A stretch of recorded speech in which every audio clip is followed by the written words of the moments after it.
let's look at more spin to win and how the moulinet is applied to other types of sword. Hi folks, Matt Easton here, Schola Gladiatoria. Now, in the previous video we looked at how the moulinet, as is commonly applied to things like sabres and side swords, is really useful way of using a sword, particularly where you start with the sword in a forward held position in order to generate power. But in addition, it can be used for other reasons as well, as we saw in that video. So check that video out if you haven't seen it already. But now we're going to look at some other considerations with some other weapons as well. So first up we have the Cinque Dea from the Royal Armoury's windlass line, which was developed with me based on one of the examples in the Royal Armouries. Now, we commonly look at the moulinet, or kind of rotational circular cut, applied to sabres and side swords. They're probably the two most famous types of sword that rely very heavily on this manner of cutting. But it can be applied to anything else, from a knife to a poleaxe, and that's what we're going to look at here, and also why. So here we've got a Cinque Dea. Now these were used by civilians primarily, although they're sometimes carried in military life, in the 16th century, mostly, end of the 15th through the 16th, in northern Italy, mostly, particularly Venice and places like that. Now, this type of sword absolutely can be used with the same rotation as a sabre or a side sword. Now, the reasons why you might want to do this are basically exactly the same, and one of those might be because you're starting in a forward stance with the blade already forward. Now, bearing in mind you're going to be at close range, especially if the opponent's got the same kind of weapon as you, because you need to be able to reach them with a shorter blade. So at this type of range, if you just raise the hand up to cut, which admittedly is something you can do and is something we find in the treatises, but if you do this, it takes your point offline and raises your arm and hand to possibly a counter cut or a counter thrust. So therefore, if you're standing in a forward held position, it could be with the hand fully forward or round here, doing a rotation means that you're generating power to the sword without really taking the arm and the hand away from the person. Now, you can also, of course, do snap cuts, and that's another option. So for those of you who don't know, these are the two basic options when you're using a sword in a forward held position. One is to push the hand forward and you let the point drag back and then snap down. Now, this is actually a less powerful cut, but it might be powerful enough, and that's why we use it a lot. And in fact, if you look at modern Olympic sabre fencing, because there's no need with a modern Olympic sabre to cut anything, because it's just a little thin stick that you're aiming to make contact with, to touch with, then very often this kind of what some people would refer to as a flick cut is the most effective thing to do, because it is the quickest and the most direct. And as I say, you're not actually having to cut, but it can cut. And as we've demonstrated, there are degrees of, clearly if you don't move the tip at all, it's essentially a thrust, but if you let the tip drag back a little bit and snap down, that's a small cut, and the bigger you make the motion of the tip, the bigger the cut will be, the more powerful it'll be. But the ultimate kind of most powerful way of giving a cut from here is a full rotation all around, but without letting the hand come much further away from the target. So even with a short weapon like this, it's super important. Now, something I didn't really cover so much, and we're going to look at more with other weapons, is that a lot of people think of the moulinet as being downwards, okay? But absolutely, a moulinet can be upwards, or it can be horizontal, okay? Now, funnily enough, this horizontal moulinet is really important on horseback. So if you haven't thought about riding and using a sword at the same time, the problem with downwards cuts is they tend to travel towards your horse. The problem with upwards cuts is, well, there's a lot of stuff in the way and it might also hit your horse. So horizontal cuts are actually found more, I would say.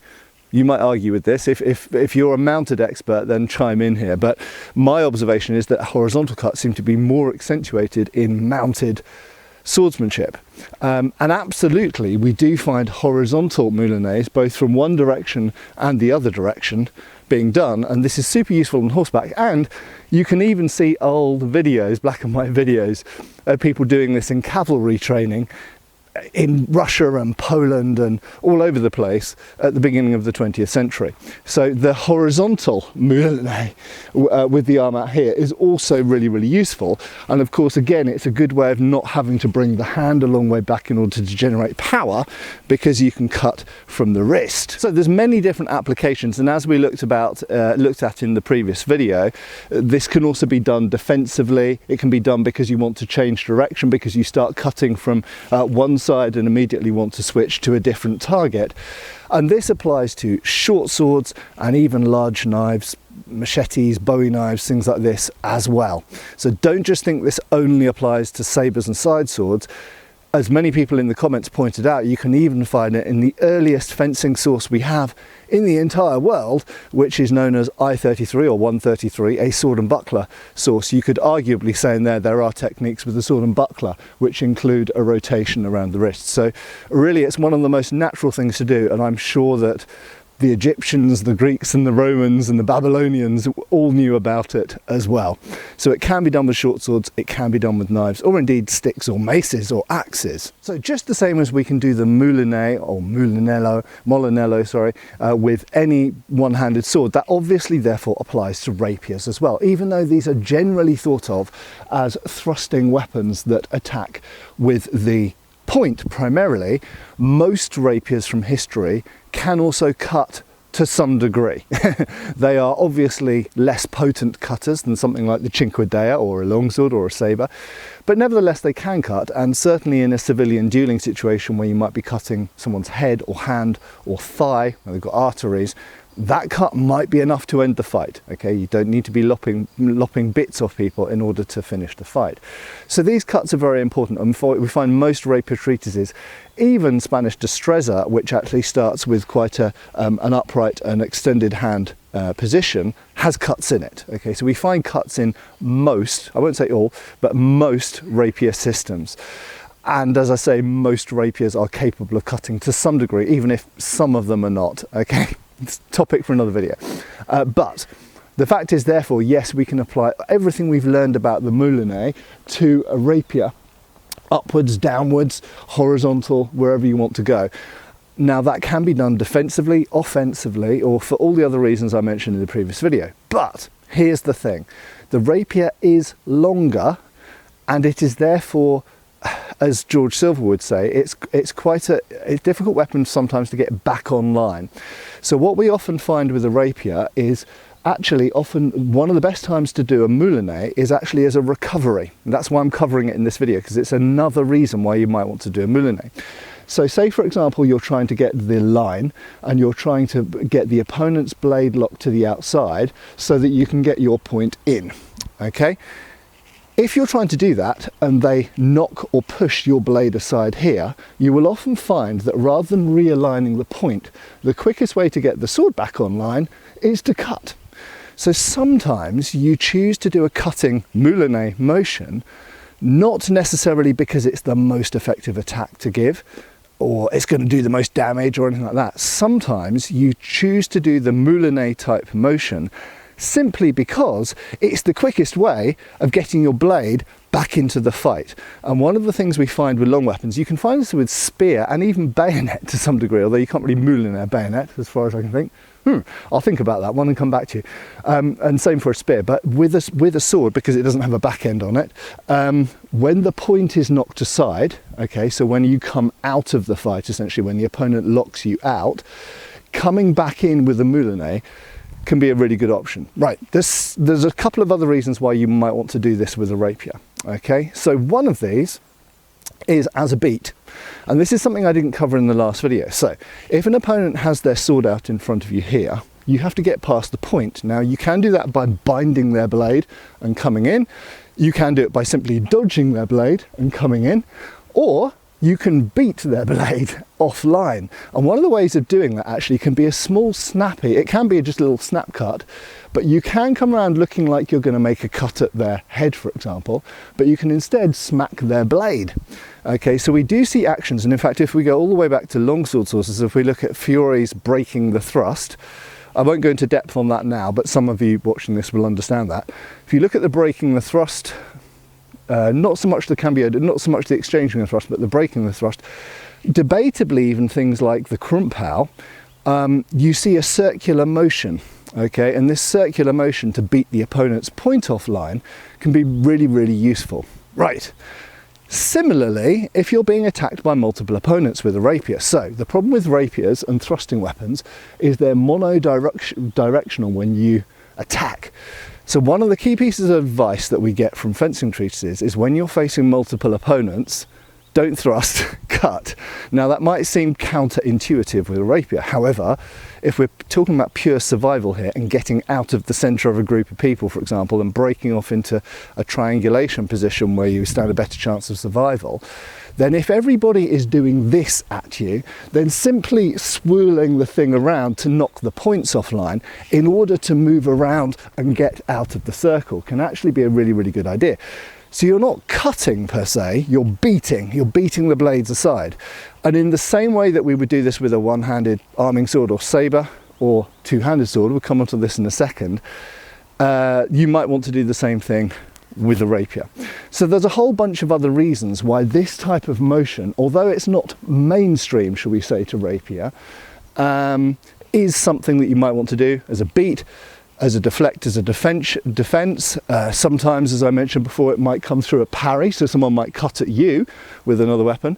You might parry the base of your blade and come back with a cut, just as you would with a sabre or a side sword, so there's reasons like that. Or multiple opponents, as mentioned before. And finally on the rapier, I want to reiterate that while you're predominantly with a rapier aiming to keep your point towards the opponent, either with the hand low or high or wherever, okay, there's various different guard positions that you might have the rapier in, the point is generally at the opponent, and therefore the moulinet is still important with the rapier if you do want to cut for some reason, and we do cut with rapier, because for all the other reasons, for all the same reasons as we do with a sabre or a backsword or a side sword, because the point's forward. So if we're here, what we don't really want to do against an opponent who's also got their point towards us is raise the hand up in order to give a big old cut. Instead, it's better to do a circular cut round here that keeps the hand forward and towards the person, and it means that if we start to do this and they start to thrust at us, our weapon's still in front of our body, so we can quickly defend with the sword if we need to. So for all the same reasons that you'd want to moulinet, circular cut with a sabre or a side sword, same reasons for a rapier. So a number of people in my previous video asked about long swords and two-handed swords, and of course it's true there as well. This is another one of the Royal Armourer's swords, incidentally, an absolutely gorgeous 14th century war sword, absolute beast. Now, it's a little bit different two-handed, particularly where the grip is short. Okay, so we'll talk about the montante or big two-handed sword in a second. When the hands are further apart, it's actually easier to do these circular motions. When the hands are close together, less so. Okay, however, they still exist. So as mentioned, in a Krumpau, for example, coming over here is part of a circle. Okay, so we have a rotation around the hands. If we're doing Fiore's breaking the thrust, okay, again it comes from a low guard down here, but in fairness it can come from a high guard, okay, where it can be a straight cut down, but if we're starting from a low guard here, it forms part of a circle. Those are not really moulinets. I wouldn't class those. They're simply a segment of a circle. However, we do have something called the volta in Italian fencing, whereby the sword might come from here to the other side. Okay, so it's simply turning. However, it might come a more drastic angle. So say we've cut over here, which fendente from the left, we might switch from here, just change feet, to doing a cut upwards from here. Okay, so we might move from here to here to here to here, from any of those cuts or more, and they are somewhat similar to moulinet. I wouldn't say it's the same, but it's somewhat similar, and some of the reasons are the same. That is because if the arms are extended, say for example I've started in Vomtag, Posta di Donna, from here, and I've cut at an opponent, they have parried, for example. Okay, or they've brought their sword out to parry, and as I see their line is closing on this side, I switch round to this side, or indeed, bam, I do a Zwerchau. I'm coming to a new line, but I'm keeping my hands extended forward because I want to keep the cover of my sword. So because the sword is forward for a second, although it started back, it's ended up in essentially langort or long point or posta longa.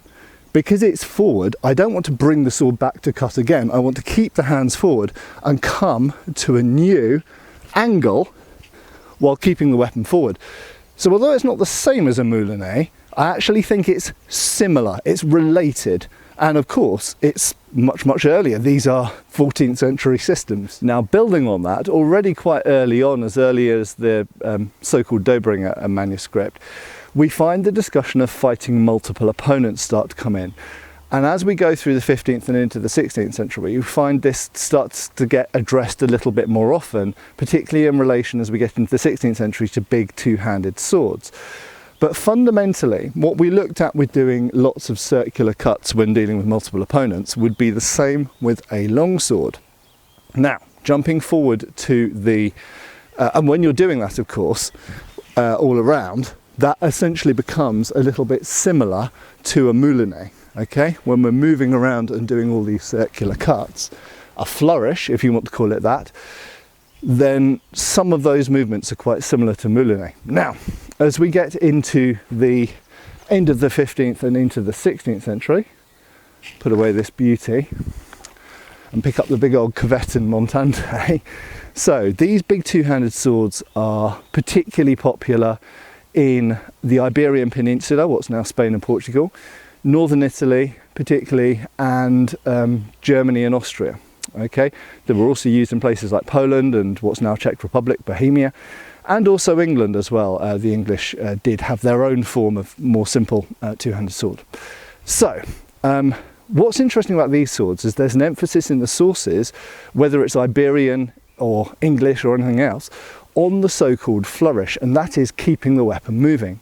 Now obviously with this sort of weapon it is bigger, it is more cumbersome, your hands are further apart, and the nature of these weapons and their purpose and who they were used by meant that because they were often used by bodyguards and forlorn hopes and elites, they were regarded as being able to occupy multiple people. So one of the whole purposes of these was, apart from just training and fencing schools, which was another purpose of them, one of the purposes of these was for one person to be able to occupy multiple people. Not necessarily to beat them, but for example to hold a bridge or defend a doorway or protect the emperor or whoever. So a lot of the focus of using these things is about using them against multiple opponents from different directions, moving around, often with a lot of cuts. Now, that's not to say they don't thrust. We see, in fact, one-handed thrusts and all sorts given with these swords. Now, while a lot of using these swords involves this rotational movement, that obviously inherently makes it somewhat similar and comparable to the moulinet. And in fact, we could say they are giant two-handed moulinets, in fact. What's interesting is that one of the features of this is that you have to keep the arms quite far from your body. Now you want to for defensive purposes anyway, but these really large hilts actually make it necessary. From bitter personal experience, I can tell you that if you let the hands get too close to the body when you're doing these, you can quite easily whack yourself in the face or head with these extensions here. And some swords, this is a fairly conservative one. Some of them have much bigger side rings and much bigger, more curly and pointy cross guards. So you have to really get the arms extended out here while you're circling these things around in order to keep them away from yourself and your face. And trust me, it's quite painful when you hit yourself with one, particularly the end of the cross guard. But another interesting feature is that, perhaps because of the nature of these swords being quite long, there are actually, to me anyway, there seems to be a general tendency for less downwards cuts, because it's quite difficult to follow through the angle, the downwards angle, without ploughing it into the ground. Actually, we see a lot of upwards cuts here.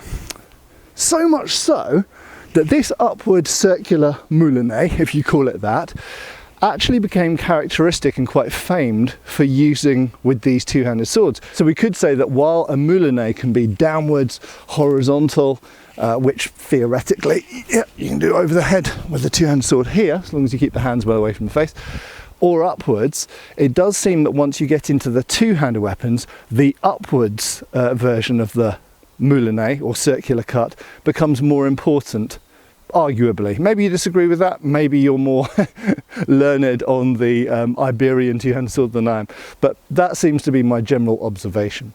Anyway, I'm going to wrap it up there, but hopefully this gives you some more information about circular cuts, why we do them and how they work with different weapons.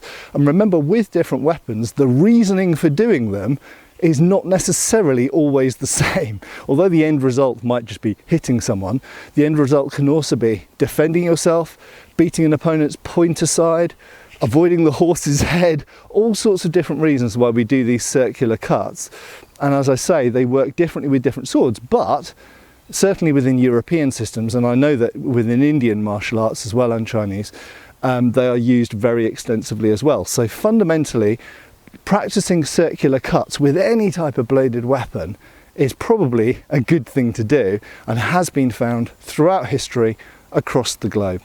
Anyway, thanks a lot for watching. Please give me a thumbs up, it helps the channel a lot, and stick a little comment down in the comment section. I love to see all the comments down there, and hopefully I'll see you back on the channel really soon. I have been Matt Easton, I will of course continue to be. Cheers folks. Thanks for watching. We've got extra videos on Patreon. Please give our Facebook a like and subscribe if you haven't already. Cheers folks.